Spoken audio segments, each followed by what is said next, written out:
Hello, let's compare the Donaldson filter with the original filter. As you notice, there is a design difference between the Donaldson filter and the original filter. Let's have a closer look at the original design of this filter.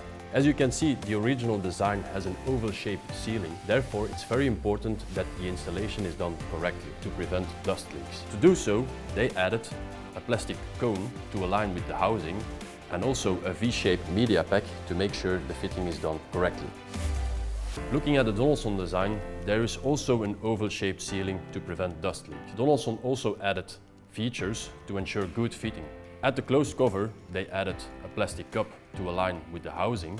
At the top, arrows to show the correct orientation, and they added bumps on the inside to make the fitting go perfectly.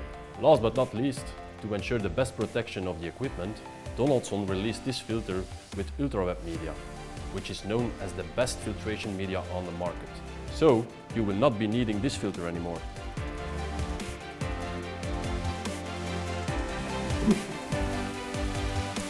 Thanks for watching this video and hope to see you soon with new solutions.